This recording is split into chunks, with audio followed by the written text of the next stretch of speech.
D'abord, bonsoir à toutes et à tous. Bonsoir aux Congolaises et aux Congolais qui nous suivent en ce moment. Je suis ancien comme tous les autres et c'est une émission qui me passionne beaucoup, le briefing sur l'actualité. Et je m'étais dit, mais puisque en ce moment l'actualité est assez dense, pourquoi est-ce que je ne viendrai pas, je ne solliciterai pas une invitation aussi, en tant que citoyen congolais, de venir et de commenter l'actualité. Voilà, donc je me prête à cet exercice que je trouve très passionnant et je suis à votre disposition, Monsieur le ministre. Voilà, merci beaucoup. Mesdames et messieurs les journalistes. Merci beaucoup, Monsieur le Président de la République, de vous prêter à cet exercice. Vous pouvez que dans cet exercice, on est parfois cru, parfois brutal, parce qu'il faut aborder les questions dans leur profondeur. Mais bien avant, nous avons un rituel, Excellence, Monsieur le Président de la République.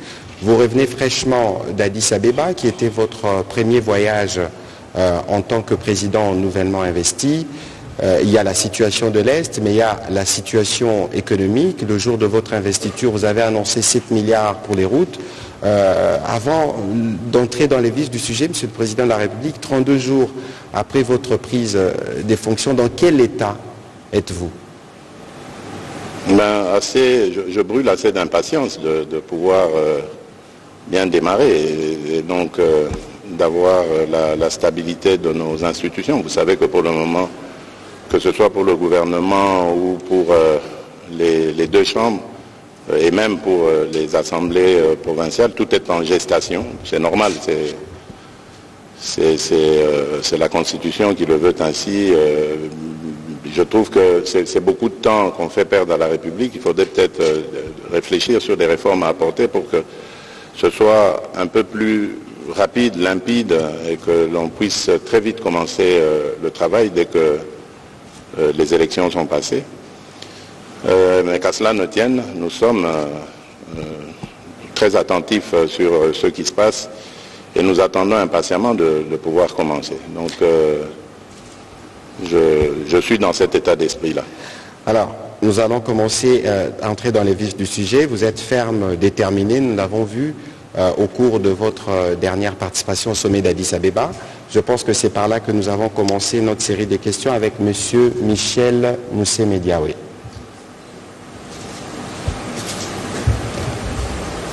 Entre-temps, je demanderai à M. Daniel Michombero d'avancer. Ça, nous allons faire une économie de temps. Je serai un peu plus strict ce soir parce que vous savez que nous avons le privilège d'avoir le président de la République et que beaucoup de journalistes voudraient poser des questions. On va faire un effort pour être court, bref et précis pour permettre au président de la République de répondre au maximum des questions. Monsieur Michel Moussé-Mediawe, vous avez la parole. Merci, Excellence, Monsieur le Président de la République.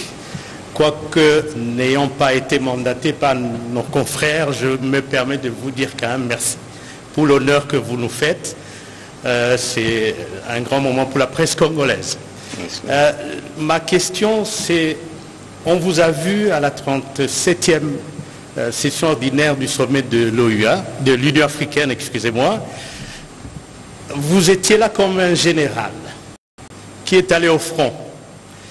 Et nous avons décrypté certaines de vos attitudes, notamment ce regard que vous avez jeté en direction des compatriotes qui ont déroulé ce visuel, qui a maintenant une valeur universelle, à mon avis.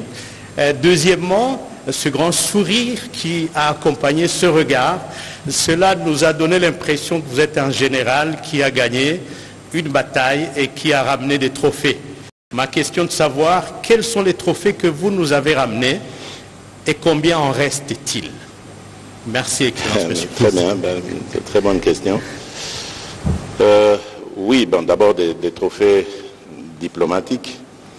J'ai vraiment le plaisir de vous annoncer que la République démocratique du Congo, pour la première fois de son histoire, fera partie de la Commission paix et sécurité de l'Union africaine. C'est très important. Et aussi, pour la première fois depuis très très longtemps, nous allons pouvoir, et c'est confirmé maintenant, ça a été endossé par l'Union africaine, nous allons pouvoir faire partie du Conseil de sécurité Nations Unies dans l'exercice 2026-2028. Ça, c'est aussi de l'acquis. La République démocratique du Congo est candidate aussi à la Commission des droits de l'homme des Nations Unies de Genève. Donc là, le travail diplomatique continue. Et sur le plan sécuritaire, nous avons eu beaucoup de discussions en bilatéral, en multilatéral. Les unes ont été positives, comme les rencontres que j'ai eues en bilatéral avec le chef d'État du Sud-Soudan, qui est aujourd'hui le président en exercice de la communauté est-africaine, en multilatéral avec les présidents sud-africains et burundais. J'oubliais le Zambien, mais ça c'était plus pour l'aspect économique et aussi quelque peu sécuritaire, parce que vous savez que nous partageons une frontière commune avec la Zambie, mais l'accent était plus mis sur le projet du corridor de Lobito. Sur le plan sécuritaire, malheureusement, la réunion demandée ou convoquée par le président João Lourenço et qui nous mettait aux prises avec nos agresseurs, entre autres, celle-là n'a pas donné de résultat parce que chacun a campé sur ses positions. J'ai redit avec force la position qui était celle de la République démocratique du Congo, et notre agresseur est parti toujours dans ses manipulations et mensonges habituels. Qu'à cela ne tienne, un autre rendez-vous a été proposé par le président João Lourenço, celui de nous rencontrer séparément. Et donc, si tout va bien, le mardi prochain, je crois, c'est le 27 février, je serai reçu à Luanda par le président João Lourenço, qui, je rappelle, est le champion, notre champion de l'Union africaine en matière de paix, et qui a été d'ailleurs désigné officiellement par l'Union africaine pour être le médiateur dans cette crise injuste nous imposée par notre voisin. Donc voilà, il y a eu beaucoup de très très bonnes nouvelles. Nous avons rencontré nos amis américains aussi qui, pour ceux qui ne le savent pas, sont très actifs dans des efforts diplomatiques pour essayer de juguler cette crise. Et je les félicite et en même temps j'en profite pour demander à l'opinion, parce que j'entends ci et là des tas de commentaires, de rester surtout mobilisé, serein, et ne pas s'en prendre comme ça aux pays amis qui font des efforts pour essayer de nous aider. Et les États-Unis font partie de ces pays-là qui sont vraiment très fortement impliqués. Contrairement à ce que certaines opinions peuvent penser, je respecte leur pensée, mais nous voyons les efforts que fournissent les États-Unis et je tiens vraiment ici à leur rendre hommage.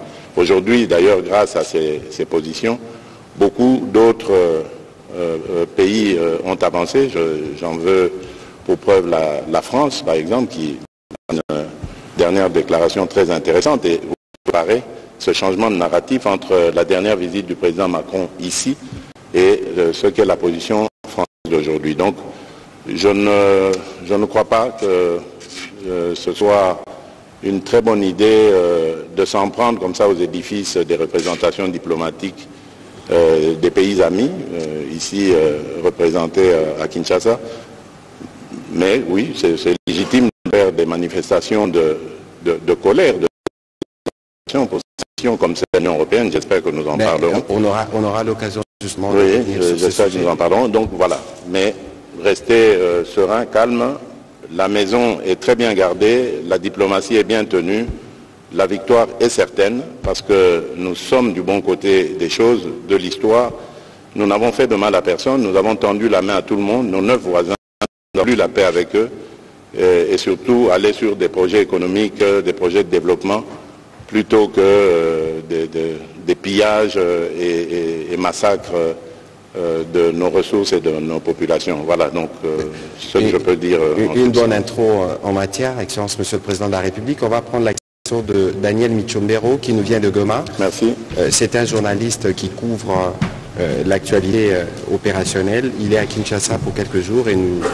bonjour, Monsieur le Président. Bonsoir, Monsieur Mitombero. Vous savez, pour la petite histoire, pour l'anecdote plutôt, j'ai toujours cru que vous étiez une personne fictive. Je vois souvent vos tweets et j'apprécie, vraiment, c'est pas pour vous flatter, mais je pensais que vous n'existiez pas, que c'était un troll comme... Voilà, mais là je vous vois en personne et félicitations pour le travail que vous faites, j'apprécie énormément. Merci, Monsieur le Président. Marcel Ngoy peut déjà avancer. Daniel, allez-y avec votre question. On appelle Marcel Ngoy qui posera la question qui suit. Monsieur le Président, en lisant les déclarations de certains pays et organisations à travers le monde qui interviennent déjà au sujet de la guerre et du calvaire qui traverse bien sûr la population dans l'est du pays en ce moment, l'on constate que beaucoup vont dans le sens d'appeler les parties au conflit à la table des négociations. Monsieur le Président, la position de la RDC, elle reste celle-là, pas de négociations avec le M23 que le gouvernement a qualifié de terroristes. Aujourd'hui, la population du Nord Kivu, la population congolaise veut savoir pourquoi cette position, pourquoi le gouvernement congolais ne veut pas négocier. Est-ce qu'il y a quelque chose qui se cache derrière cela? Pourquoi la position aujourd'hui de dire on ne négocie pas? Pourquoi? Très bien. Merci beaucoup. D'abord, par rapport à la négociation, parce que je vois beaucoup d'énervement parfois dans l'opinion, il ne faut pas oublier que même en situation de conflit extrême, le contact demeure toujours. J'en veux pour preuve les exemples de l'Ukraine et de la Russie, aujourd'hui à Gaza entre Israël et le Hamas. Vous voyez que même si ce n'est pas direct, c'est par des forces ou des États ou des personnalités interposées que cela se passe. Donc ce n'est pas du tout inhérent à la seule crise congolaise de l'Est que cela arrive. Donc ça, c'est normal. Deuxième chose, dans un conflit dans lequel les pays témoins, observateurs, ne prennent pas part, ils ne peuvent qu'avoir cette position de dire « entendez-vous ». Parce que évidemment, c'est l'idéal, c'est la meilleure des choses. Alors, pourquoi est-ce que la République démocratique du Congo, jusqu'ici, rejette ces négociations?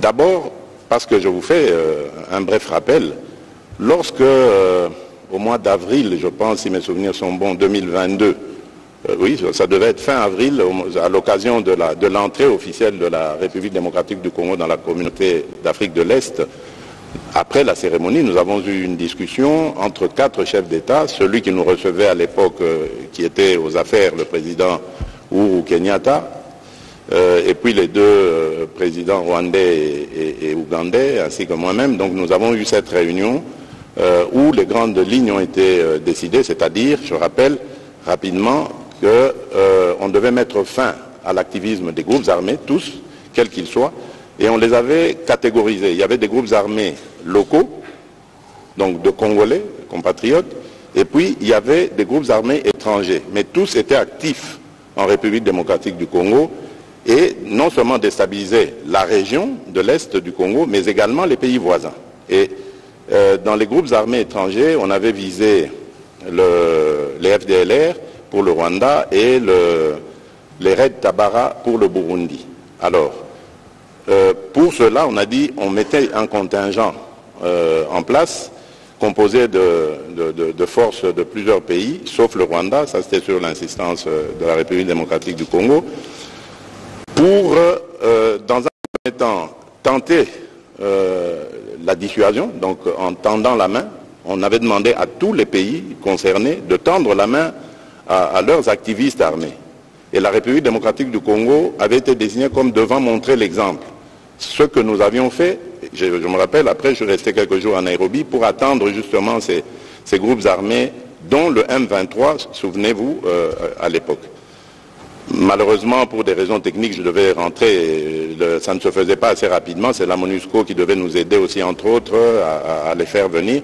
Donc, ça fait que j'ai dû entrer à Kinshasa, mais je me suis adressé à ces groupes quand même par visioconférence parce que c'était... Et alors, au moment où nous étions dans cette discussion, il y a eu beaucoup de compatriotes qui étaient arrivés, représentant leurs groupes armés. C'est là que le M23 choisira de rouvrir les hostilités sur le champ de bataille. Alors nous avons compris qu'en fait, c'était un empêcheur de tourner en rond. Et c'est à ce moment-là que nous l'avons désigné comme groupe terroriste et coupé désormais tout contact avec ce groupe-là. Donc ça, c'était pour le rappel historique.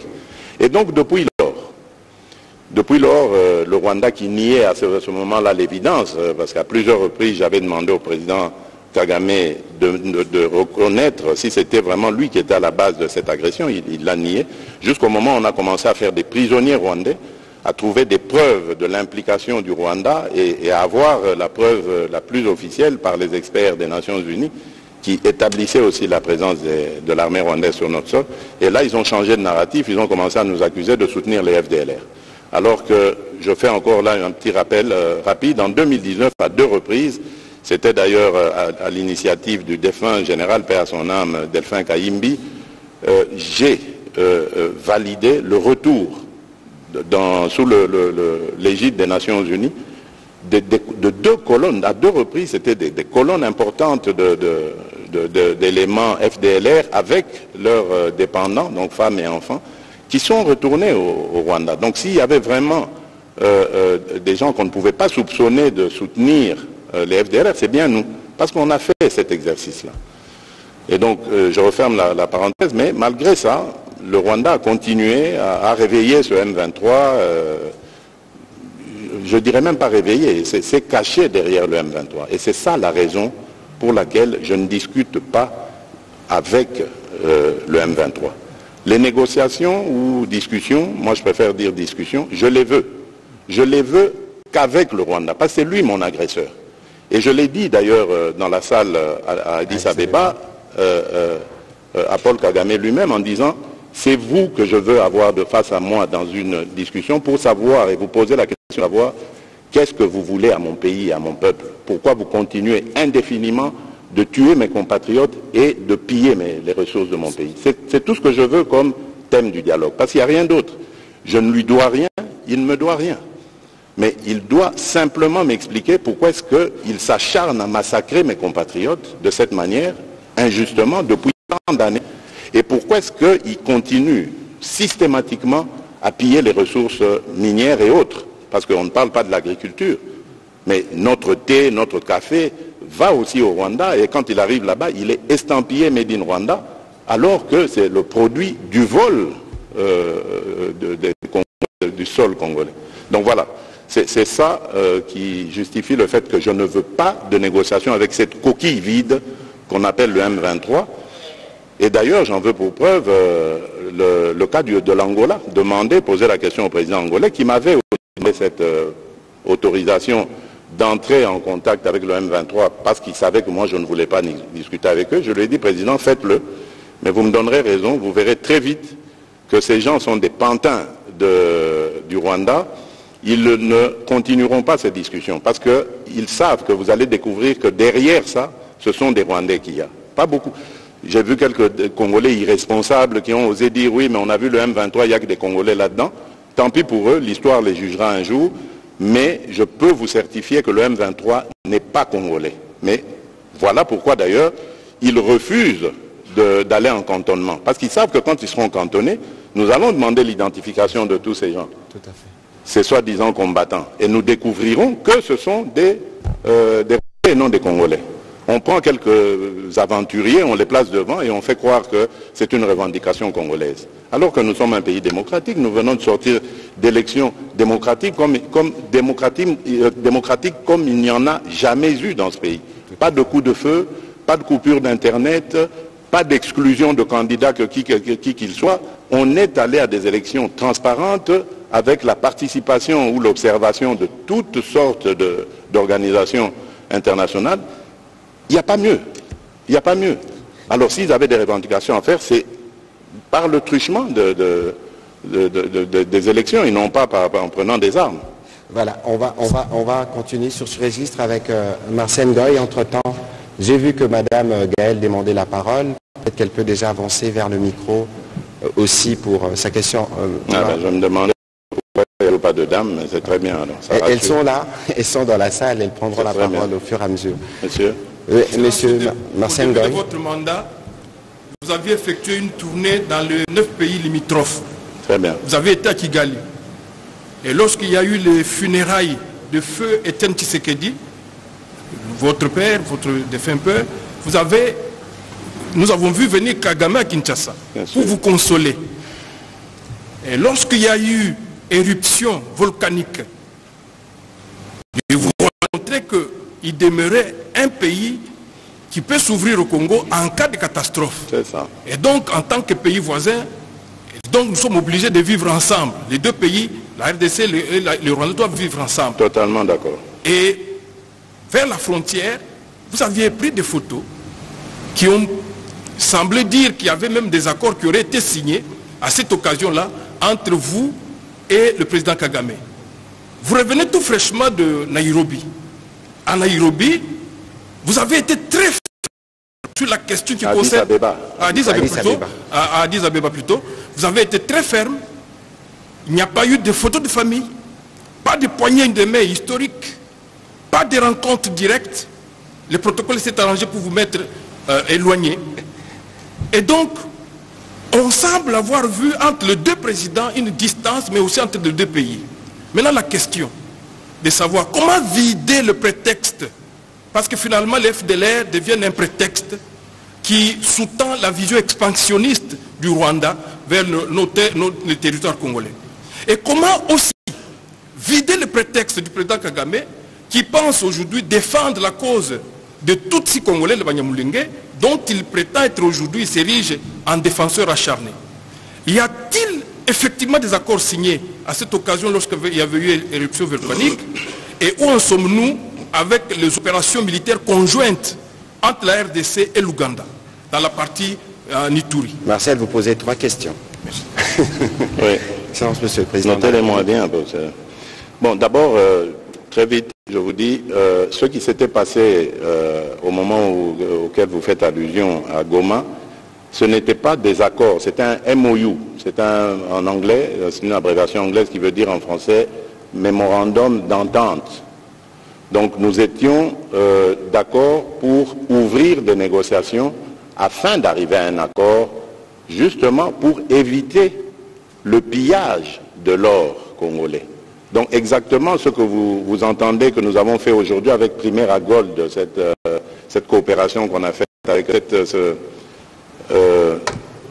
comment on appelle ça, une joint venture, merci Monsieur le Ministre, que nous avons fait à travers cette firme Primera Gold avec les Émiratis, les Émirats Arabes Unis. C'est exactement ce que nous aurions dû faire avec le Rwanda et que nous avons immédiatement stoppé lorsque nous nous sommes aperçus de leur supercherie dans ce coup de poignard dans le dos. Donc, pour revenir au FDLR dont vous dites, donc j'espère que là c'est clair, il n'y a pas d'accord. Ah oui, je voudrais profiter aussi de cette occasion pour tordre le cou à une rumeur qui a fait son chemin et qui voudrait confirmer le fait que le M23 a été invité ici à Kinshasa par moi à une certaine époque 2019, et que je les aurais laissés. C'est archi faux. Je n'ai aucun contact avec eux. Mais en revanche, je reconnais qu'il y a eu des gens des représentants du M23 ici. Et c'était à l'époque où j'avais pour ministre, nous avions pour ministre de l'Intérieur M. Gilbert Kankonde. C'est lui qui est venu, qui m'en avait parlé à l'époque. Et j'avais refusé catégoriquement de les recevoir. Parce qu'il promettait, disait-il, après qu'on les ait reçus, de trouver des solutions pour amener la paix à l'Est. À ce moment-là, ils ne nous agressaient pas encore, pour trouver des solutions. Je trouvais leur raisonnement farfelu, bien qu'ils disaient qu'ils n'avaient aucune exigence, etc. Ils sont restés le temps, je ne sais même pas combien de temps, mais moi j'avais rejeté l'idée de les rencontrer. Je ne les ai jamais rencontrés. Et donc je voudrais que ce soit ferme, que ce soit dit fermement.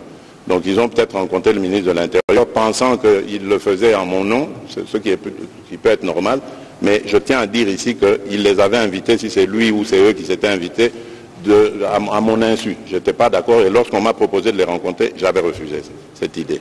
Claire. Alors, pour parler des FDLR, au moment où les relations étaient bonnes avec le Rwanda, j'avais reçu une délégation rwandaise ici qui me disait, on parlait des FDLR à ce moment-là, ils m'ont dit, Monsieur le Président, vous savez, à vrai dire, les FDLR, c'est devenu une force résiduelle composée de moins de 2000 hommes qui ne menacent même plus la sécurité de notre pays. Mais ce que nous craignons, c'est ce dérapage idéologique où dans le discours on vilipende les Tutsis, etc. Je dis, mais ça, c'est inhérent à tout pays. Hein. Notre pays, c'est 450 tribus. Ce n'est pas qu'avec les Tutsis congolais qu'il y a des problèmes. Il y a des problèmes même, on l'a vu récemment, pour les Kassaïens, les Luba du Kasaï au Katanga. Ce n'est pas pour ça que l'Angola, qui a aussi des populations loubaphones, se lève un matin pour dire, ça y est, moi je vais au Katanga pour défendre les Luba du Kasaï qui sont menacés. Les Teke et les Yaka ont des problèmes ici. Le Congo-Brazza qui en compte, ainsi que le Gabon, ne se réveille pas pour dire, voilà, on va défendre les Teke à Kwamout, etc. Donc, c'est totalement farfelu comme histoire. Nous sommes un pays souverain. Nous sommes capables de défendre nos propres concitoyens et nous sommes en mesure de les sécuriser. Voilà pourquoi d'ailleurs je profite de l'occasion pour dire que je suis le seul, si pas le premier en tout cas président de la République démocratique du Congo, à avoir dit haut et fort, en parlant des Banyamulenge, mais j'élargis même à tous les Tutsis congolais que ce sont nos compatriotes. Il y a des Banyamulenge qui sont morts pour cette République et sous le drapeau. Donc j'en ai assez de ce discours qui consiste à discriminer ces populations et à donner ainsi l'occasion à des régimes barbares comme celui du Rwanda de nous envahir sous de fallacieux prétextes. Parce que je dois attirer ici l'attention de tout le monde et c'est très dangereux d'avoir ce genre de discours. Vous faites le tapis de ce régime criminel du Rwanda parce que ce régime, figurez-vous, il a aussi des Hutus qui travaillent à sa cause. Il a aussi des Wazalendo qui travaillent à sa cause, qu'il a fabriqués. Et il envoie ces gens traquer, violenter, massacrer des Tutsis pour dire, ah vous voyez, les Tutsis sont en danger. Donc méfiez-vous, chers compatriotes, je ne veux pas que dans la République démocratique du Congo, que je dirige, grâce à vos suffrages, qu'il y ait de la discrimination. Tant que je serai président de ce pays, aucun citoyen de ce pays, aucune communauté tribale, ethnique de ce pays ne sera discriminé. Je tiens à le dire haut et fort et je ne m'arrêterai pas là. Autre chose, nous avons dit haut et fort, et d'ailleurs depuis lors, on a arrêté même un officier, que dans l'armée, nous ne voulons pas de collaboration de près ou de loin avec les FDLR. Et que tout officier qui s'exposerait à ce genre de méfaits sera poursuivi, condamné. Et c'est le cas. Il y a un général qui a été arrêté pour soupçon. Donc on n'a pas encore confirmé, mais il est soupçonné d'avoir collaboré avec les FDLR. Donc c'est pour vous dire que ce n'est pas par peur du Rwanda que nous le faisons. Vous avez parlé des 9 voisins que j'ai été visiter. Là encore, je crois que je dois être le seul, ou en tout cas le premier président de la République démocratique du Congo à l'avoir fait. J'avais promis à tous mes voisins en ce temps-là que de chez moi, au Congo, je n'entretiendrai jamais une dynamique, une force quelconque qui déstabiliserait mes voisins. J'y tiens, malgré l'hostilité qu'il y a aujourd'hui à l'égard du Rwanda, du Rwanda plutôt à notre égard. Peu importe, je reste convaincu par cela. Parce que moi, la guerre, je n'ai pas été formé dans ce moule-là. Moi, je connais la paix, je connais le développement, je connais la fraternité, je connais la solidarité. C'est là, dans ces domaines, que je suis à l'aise et non pas dans les domaines de guerre. Mais cela ne veut pas dire que si on nous la cherche, on ne la trouvera pas. Si on veut la guerre, on fera la guerre. Ça, il n'y a aucun problème. Parce qu'il faut qu'on se défende. Nous connaissons les intentions aujourd'hui de certains de nos ennemis. Nous n'allons pas les laisser faire. Et je crois qu'ils ont commencé même à sentir que le Congo qui se défend aujourd'hui n'est pas celui d'hier. Voilà. Monsieur le Président de la République, tout à l'heure, vous parliez justement de discussions que vous aviez eues à Nairobi. Je me souviens qu'à Nairobi, l'une des résolutions était que tous les pays qui avaient des groupes armés, ils avaient l'obligation de discuter avec les groupes armés. Bien sûr, la question des FDLR ne doit pas telle être... Et le Burundi avait commencé avec les Red Tabara, ils avaient commencé, mais la question des FDLR, bon, elle est assez spéciale, et je crois que c'est vrai qu'il y avait ce volet-là, que je devais... pour moi, les FDLR, forces résiduelles, d'accord, ce sont des combattants de 1994 qui ont l'âge du président ça fait 30 Kagame, ans exactement aujourd'hui. À mon avis, c'est des grands-pères. Donc je ne crois pas qu'avec ce statut, ils peuvent encore menacer la sécurité du Rwanda. Mais qu'à cela ne tienne, nous sommes prêts à tout faire pour ôter ce prétexte au Rwanda qui justifie justement la présence de ces gens. Vous savez que le Rwanda fabriquait ses propres FDLR. Donc c'est-à-dire les éléments qu'on a renvoyés chez eux, ils les ont désendoctrinés et réendoctrinés à leur manière pour les renvoyer au Congo. Comme ça, leur présence au Congo va continuer à justifier l'intention ou l'agression dont ils font preuve. Et donc, et ça, ce ne sont pas des paroles en l'air. Ce que je dis, ça peut être vérifié dans les annales des Nations Unies. C'est de là d'ailleurs qu'on a eu les éléments. Donc c'est pour vous dire que nous sommes déterminés à amener la paix dans ce pays et nous réussirons à le faire. Nous allons le faire, quels que soient les atermoiements du Rwanda. Avant de prendre la question de Mme Gaël, il y avait un dernier volet dans la question de Martial qui demandait comment évoluer les opérations militaires avec l'Ouganda, je pense dans le Grand Nord. Ah oui, mais très bien. Jusque-là, en tout cas, je crois qu'on a mis sérieusement en difficulté les ADF, parce que, bon, rappelez-vous, c'est pour combattre les ADF que nous avons décidé de cette mutualisation de forces contre, justement, ces terroristes. Pour les combattre. Donc, ça se passe bien, il n'y a rien à dire de ce côté-là, la collaboration est parfaite jusque-là. Très bien. Madame Gaël Kibungu. Après, ce sera Madame Pamela Mounazo. Bonsoir. Je suis très honorée d'être en face de vous ce soir. Merci. Et je ne saurais me dissocier de mon âme d'épouse militaire qui vous dit merci pour votre fermeté, en tout cas vous tenez absolument à pacifier ce pays, vous motivez les troupes et aussi vous rassurer les dépendants. Merci beaucoup pour cela. Comme c'est écrit. Voilà. Alors ce soir, j'aimerais parler de Goma et de ses alentours. Nous savons que la situation est sous contrôle des FARDC, mais de l'autre côté, on sait que c'est des contrées où il y a beaucoup de population. Bien sûr. C'est des contrées vraiment occupées aujourd'hui de notre côté, et votre option militaire, puisque aujourd'hui vous êtes déterminés à y aller jusqu'au bout, à en finir avec l'ennemi, pas de négociation jusque-là. Certains pourraient le dire, vous êtes un peu entre le marteau et l'enclume. Ça veut dire, comme commandant suprême des armées, vous êtes obligé de tenir ferme dans cette option militaire, mais de l'autre côté, comme père de famille, vous avez des populations entières à protéger. J'aimerais bien savoir ce soir, pouvez nous dire jusqu'où comptez-vous aller en ce qui concerne l'option militaire? Oui, merci madame, la question très intéressante.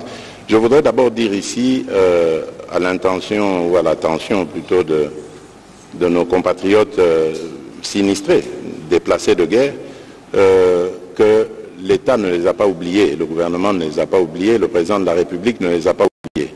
Ils demeurent dans nos pensées et dans nos priorités.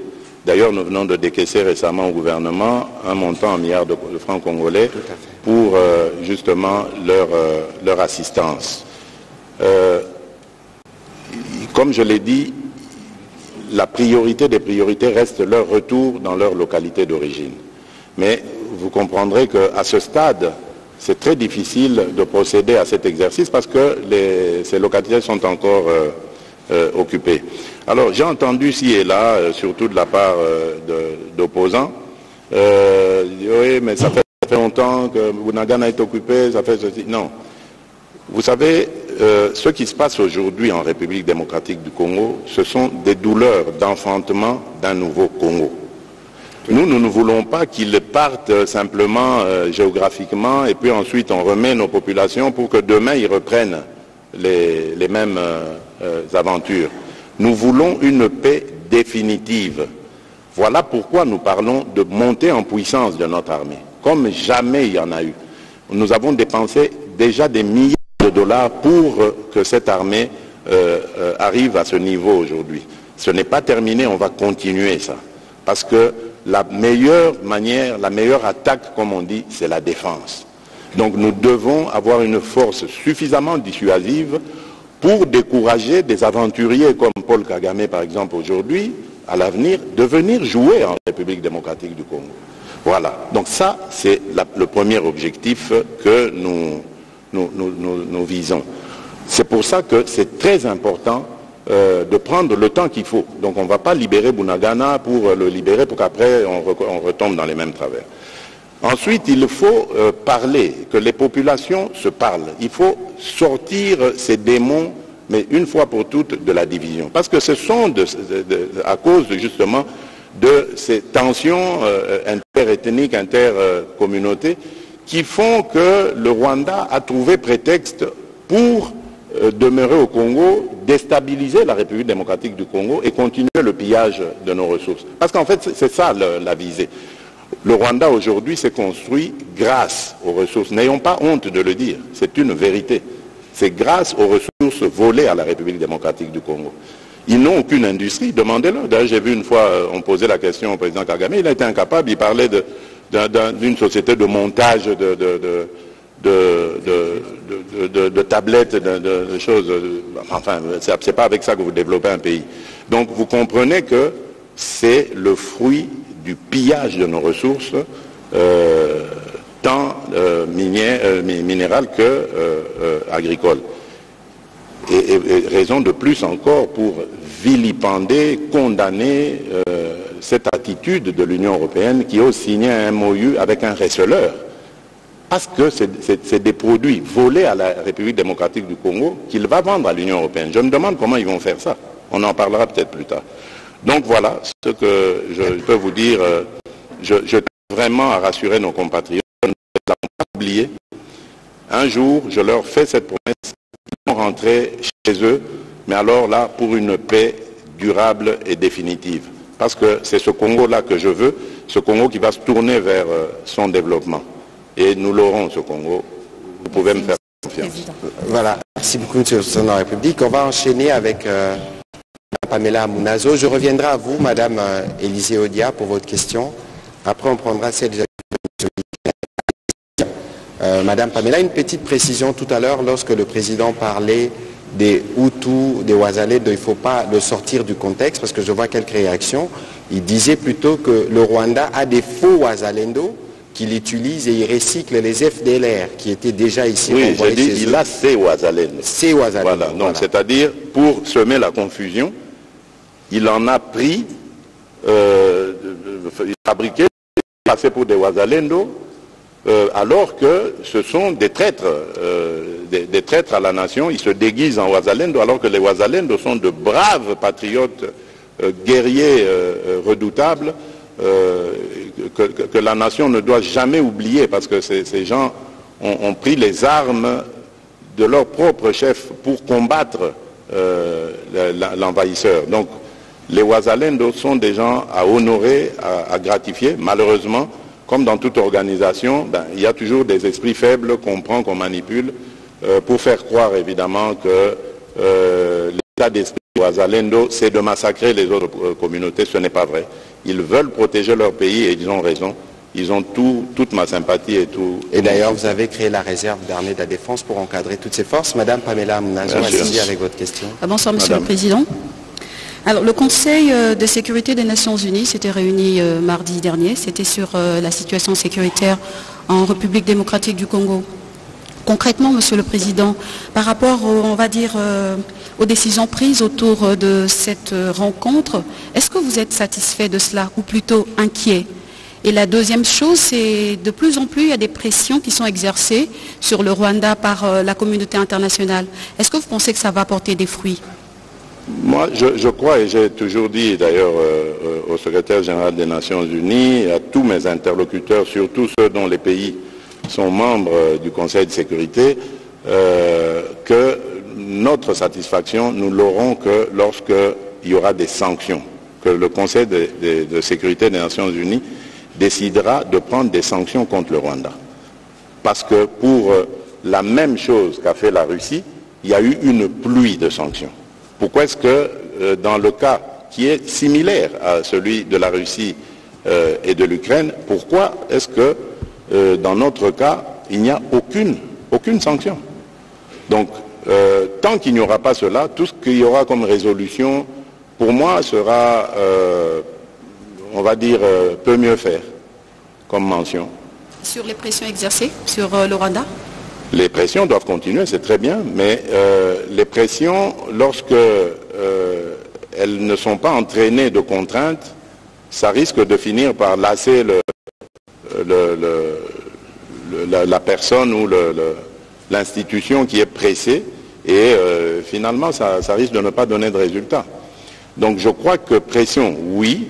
On a vu d'ailleurs qu'ils ont été assez affolés, ils ont eu des réactions un peu à l'emporte-pièce, mais ça ne suffit pas. C'est un bon début, on va dire, mais comme je disais tout à l'heure, s'il faut donner une mention, on peut dire peut mieux faire.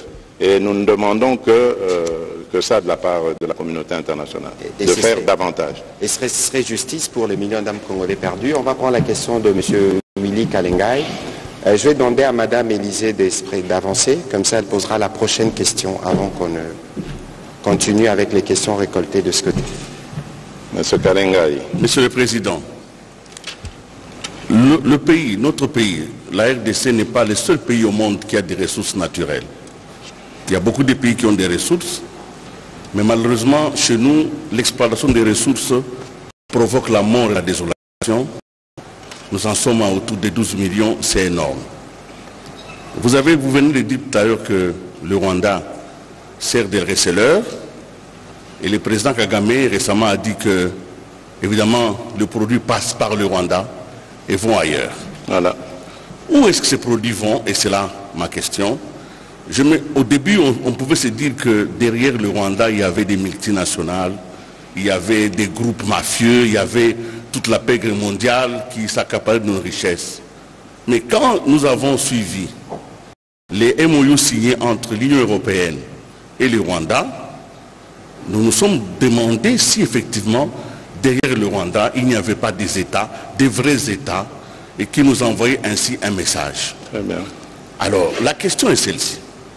C'est vrai, vous venez de dire que vous pouvez négocier avec les Rwandais, mais au-delà du Rwanda, avons-nous identifié les forces politiques, les États, notamment l'Union européenne, avons identifié les vrais négociateurs, parce que c'est avec eux qu'il faut négocier.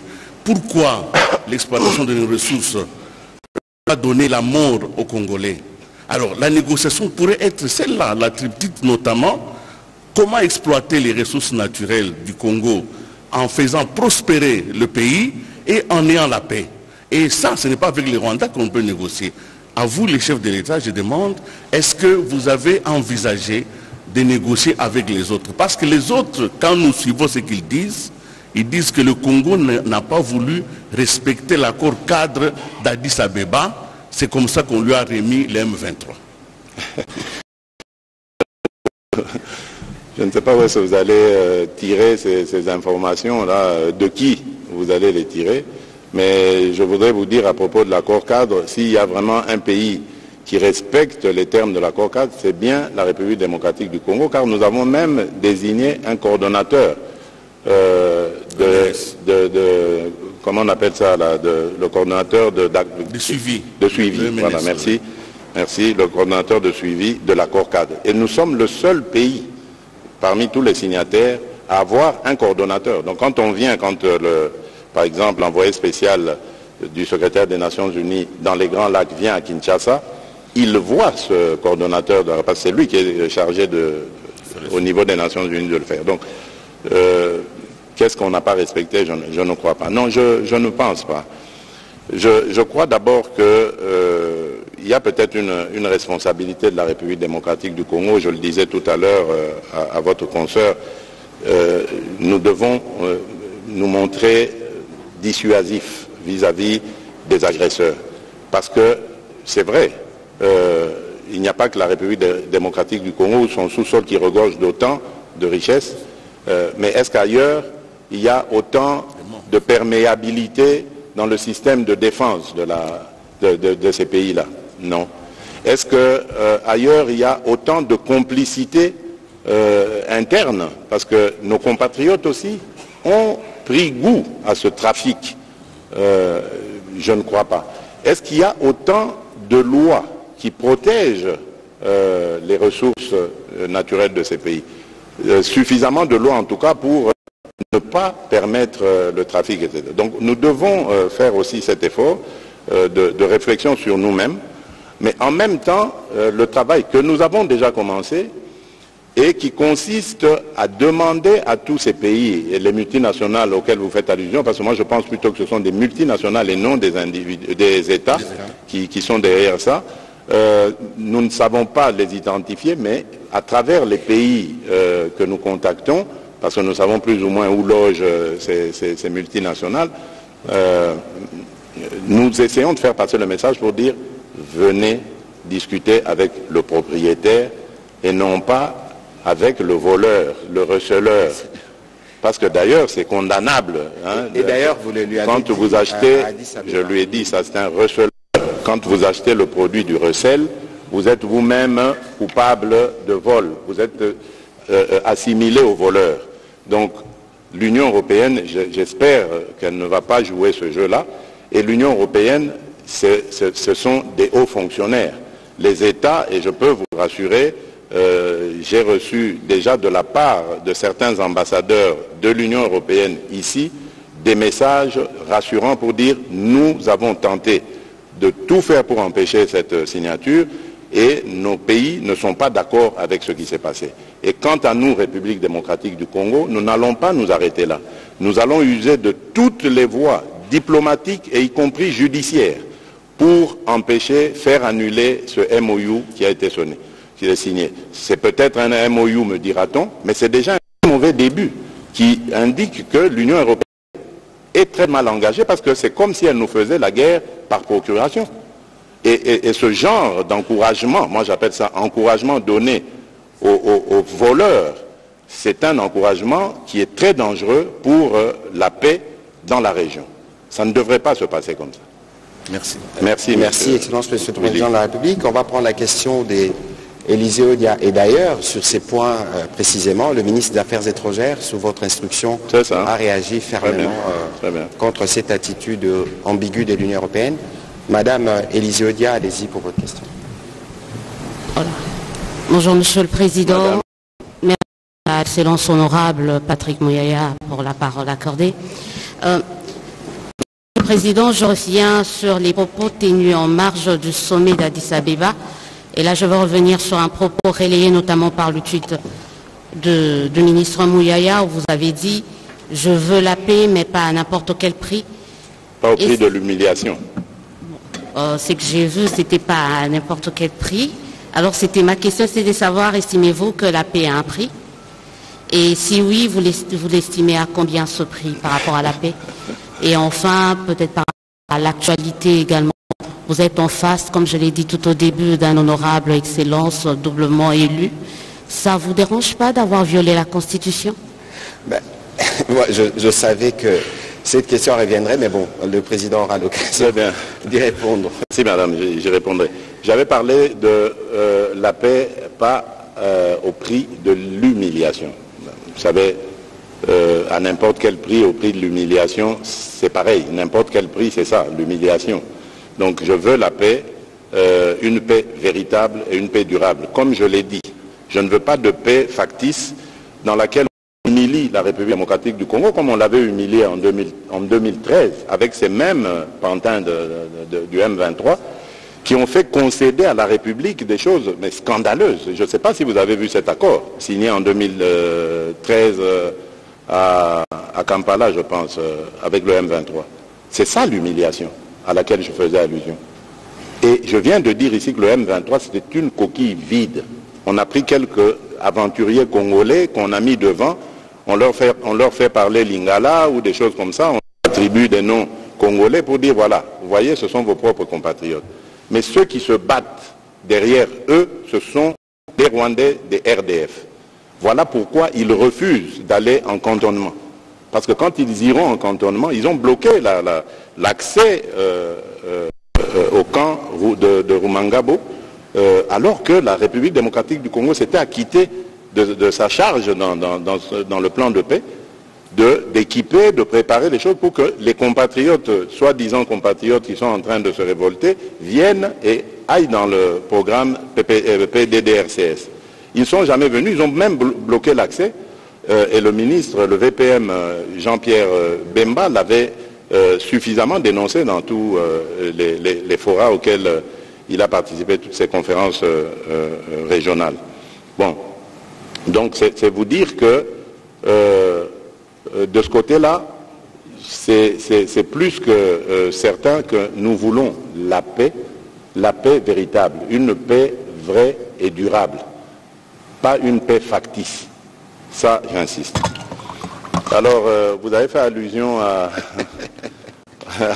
la violation de la Constitution. Non, je n'ai pas l'impression, madame, le mot est trop fort. Je n'ai pas l'impression d'avoir violé la Constitution. Je suis guidé, vous devez le savoir, je suis guidé par un seul idéal. Pour moi, le salut du peuple, c'est la loi suprême.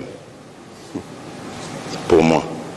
Et en tant que chef de l'État, je crois que je suis le mieux placé pour observer et comprendre où est le salut du peuple. Et en ce moment, vous êtes témoin, vous entendez les questions de vos confrères, le pays fait face à une situation particulière. Mais il n'y a pas que la situation sécuritaire. Il y a d'autres éléments. Je parlais par exemple de la situation financière. Dans quelques mois, nous allons terminer la revue du dernier programme avec le FMI, la 6e revue. Mais c'est un moment historique et hyper important pour la République démocratique du Congo. Et vous voulez qu'en ce moment, parce qu'il y a eu un règlement que je ne critique pas, que je ne condamne pas, à l'Assemblée nationale, qui exige au ministre de se déterminer dans les 8 jours, vous voulez que nous mettions le pays en difficulté, dans une situation de fragilité, par rapport à la situation sécuritaire, par rapport à la situation financière, mais il y en a d'autres, même la budgétaire, parce que le budget qui va être voté en fin d'année, c'est maintenant qu'il commence à se préparer. Et il y a plein d'autres éléments comme ça que je peux... La situation diplomatique, parce que notre VPM Affaires étrangères et son adjoint, le vice-ministre, sont tous les deux élus, ils doivent partir. Mais nous avons un front diplomatique sur lequel nous sommes déployés. Vous voulez qu'on mette tout ça en question parce qu'il y a eu un règlement... mais non, j'ai demandé conseil aux juristes. On m'a dit qu'il y a aussi l'article 110, je pense, de la Constitution, qui stipule que lorsque le Premier ministre dépose son gouvernement, il expédie les affaires courantes immédiatement après. C'est ce que je lui ai demandé. Et je tiens à préciser ici, pour rassurer nos téléspectateurs, l'opinion nationale, qu'il ne sera pas question de toucher 2 émoluments. Hors de question. Ceux qui restent au gouvernement, ils se font remplacer à l'Assemblée nationale par leurs suppléants. Pendant ce temps, jusqu'au moment où il y aura un nouveau gouvernement, si ce nouveau gouvernement est là, ceux qui seront retenus demeurent dans leur mission, les autres retournent à l'Assemblée nationale et ce sera à cette dernière de régler le problème avec les suppléants qui étaient là. Mais il n'est pas question de toucher 2 émoluments. Les ministres qui restent, tous vont rester là. Ils vont rester et toucher leur traitement de ministre. Donc ça, je tenais à le dire, parce que c'est plus ça qui me préoccupe. Le reste, c'est, j'allais dire, du juridisme. Bon, je laisse aux juristes le soin d'en discuter. Moi, ma mission, elle est de protéger le peuple, de protéger le sol congolais, et c'est à ça que je m'acquitte. Le reste... Voilà, on va prendre la question de Patrick Bomboka. Vous parlez des budgets, vous parlez d'économie. Et puis ce sera Pichou Moulumba, puis Christian Lusakweno. Allez-y, s'il vous plaît. Merci pour la parole, Monsieur le Ministre. Bonsoir, Monsieur le Président. Bonsoir. Après la renégociation du contrat chinois, la République démocratique du Congo a pu arracher 7 milliards de dollars qui devraient être investis comme annoncé dans les infrastructures. Bien sûr. Mais on aurait constaté que depuis la signature de ce contrat infrastructure 8, le taux d'absorption de ces milliards disponibles est toujours très faible. Alors comment s'est rassuré cette fois-ci à la fois de la bonne gestion et la bonne affectation de ces ressources? D'abord parce que nous avons commencé à renégocier. Donc ça, c'est déjà la preuve qu'en tant que patriotes aimant ce pays, quand nous avons examiné ce qui avait été fait avant nous, nous avons constaté que c'était très mal fait et au désavantage de la République. Secondo, lorsque, malgré tout, ça a quand même été fait, c'est-à-dire de l'argent a été décaissé, je crois qu'on est presque à 1 milliard seulement de la part de... Eh bien, cet argent n'a rien fait. Est-ce que vous voyez des infrastructures grandioses, vous, dans ce pays? Non. Mais ça a fait la richesse de certaines personnes qui, pour la petite histoire, je vais vite dire ici, sont aujourd'hui dans l'opposition en train de s'organiser, même pour certains, pour déstabiliser la République démocratique du Congo. Voilà à quoi a servi cet argent. Mais bon, on en parlera peut-être à une autre occasion. Le travail est pour le moment fait par nos services de renseignement. Donc là, je voulais dire que nous avons revu les choses, nous les avons rééquilibrées dans un contexte gagnant-gagnant. Aujourd'hui, nous sommes convaincus que ce qui va se passer sera immédiatement profitable à la République parce que nous avons même mis une institution qui discute avec SICOMINE et qui va avoir les études nécessaires, parce que vous avez parlé d'absorption. Évidemment, comment est-ce que vous voulez qu'on absorbe des montants ou des fonds déjà désignés, préparés, s'il n'y a pas de projet fiable avec études faites pour que l'on entame évidemment les réalisations? C'est ça que nous sommes en train de faire, que nous avons fait, que nous sommes en train de faire. La CGT, par exemple, l'Agence congolaise des grands travaux, dispose, d'ailleurs je dois recevoir son DG dans les jours qui viennent, dispose de beaucoup d'études. Et l'autre institution dirigée par Freddy Chembo, dont j'oublie, qui est assez compliqué comme ça, le directeur général Chembo, qui elle est en pourparlers avec SICOMINE, est aussi là pour l'accompagnement. Donc nous sommes cette fois-ci parés pour encadrer cet argent, parce qu'il y a l'IGF, ce chien méchant là qui aboie à la moindre bêtise. Donc voilà, nous avons tous les instruments nécessaires qui vont faire que nous allons destiner cet argent à ce pourquoi il a été levé. Donc les réalisations se feront, soyez tranquilles.